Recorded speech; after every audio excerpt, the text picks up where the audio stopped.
According to a survey conducted by CSIS, since 2000, the incidence of Chinese espionage reported in US has far outnumbered many other countries, including Russia. Questions raised over espionage have been seen in many fields: 5G, EV, and even infrastructures. Cybersecurity has become top one issues worrying most Western countries, and it is believed that the biggest threat is from China. This is the rationale behind the TikTok dispute between US and China. Then how people deal with cybersecurity and cyber privacy within China. China's access to internet was 11 years later than the birth of the internet in 1983, but has seen a booming growth since late 1990s. It was within nearly 20 years that internet company has become the key to the nation's economic transformation and reconstructing. Like the rest of the world, Chinese netizens only need a wire and a terminal to access to the internet world at the beginning. Anyone was free to see anything under anonymity online, and the freedom of speech was massively facilitated within the public sphere. It became a huge challenge to the authoritarian regime who had foreseen it and had started the renowned Great Firewall project as early as 1998. The development history of Great Firewall is long. Let's put it short. It's a system overseeing China's internet sovereignty by blocking access to outside information and censoring domestic information.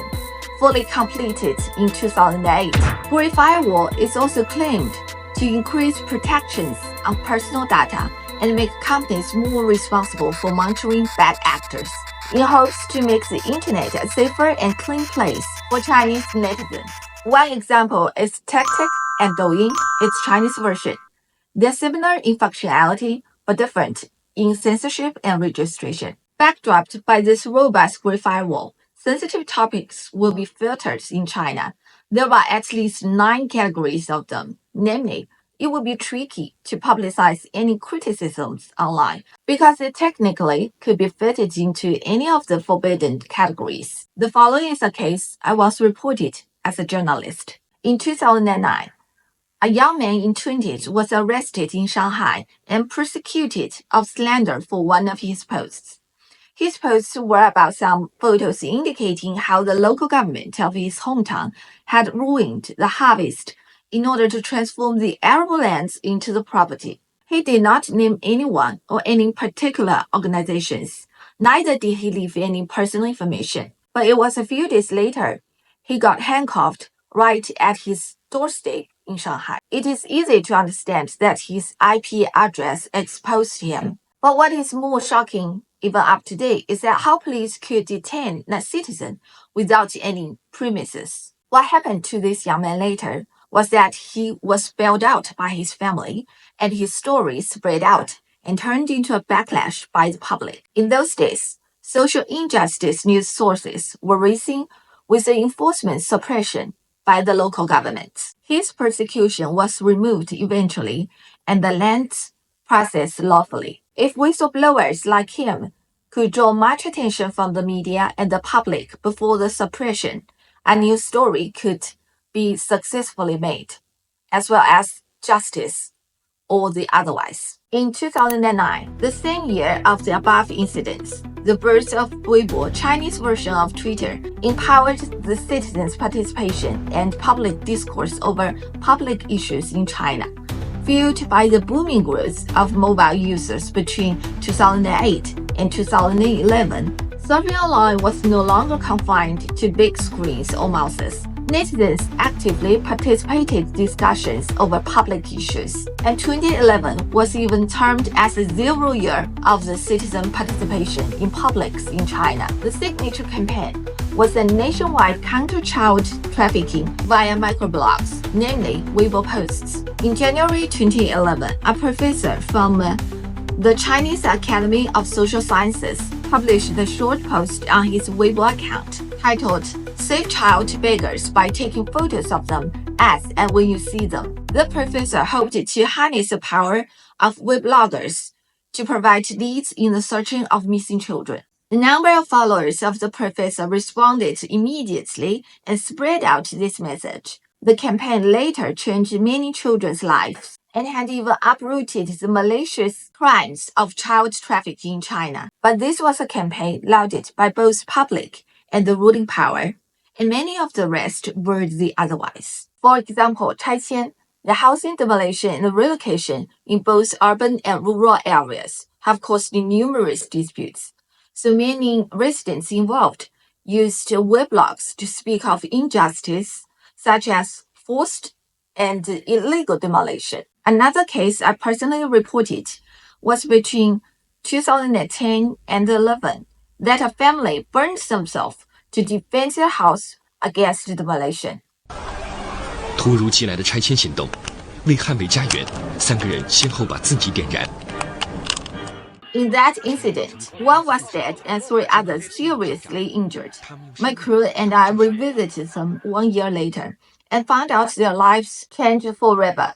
They could no longer live as ordinary people, even with compensations. Their tragedy was widespread by Weibo. This incident was just one of the many in the spotlight of the social media platforms, and thus dramatically driven forward unprecedented. Back to our topic today, when more and more distance online became a huge challenge to the ruling power, and it was no longer easy to locate a source voice by its IP address. More stringent control over online speech was imposed. Again, in 2011, the regulations of webloggers were promulgated in Beijing, requiring a real name registration with Weibo. The real name means real name. It must go with your ID number of your ID card of nationality. Verifications are demanded from all the existing users on major websites and apps. Afterwards, nearly all other websites went through a real name verification of users by March the 16th, 2012. If a user chose not to, he could only browse as a guest without commenting or forwarding. Later, the phone number was next to be strictly bundled with a real person, which means you cannot buy a random SIM card in China and insert it into your phone and get connected to the cyber world. With all these policies and regulations, my personal data could be read through my phone number within China.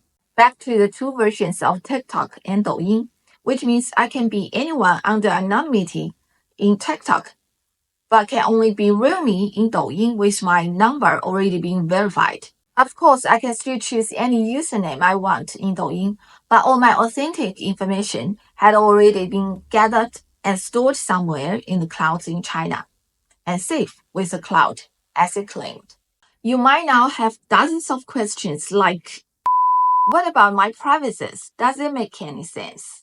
Surprisingly, China was not the first one to implement such real name verification law. As early as 2007, South Korea implemented a regulation to require real name verification of those websites with 10,000 plus views. But a massive disclosure of users' information broke out in 2011 because of a misconduct of 3 websites.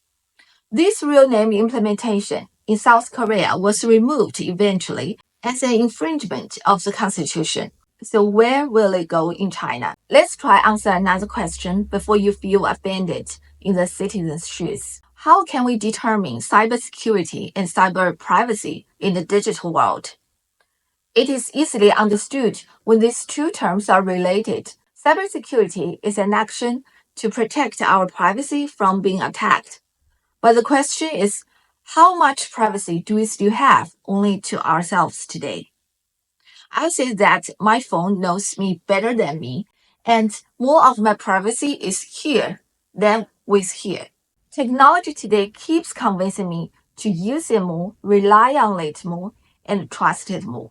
It's not just a process that I keep disclosing myself to all the apps, but also a process that all the new data generated from me has formed my privacy. Remember the hit topic of metaverse in the past years, or it is still a hit one.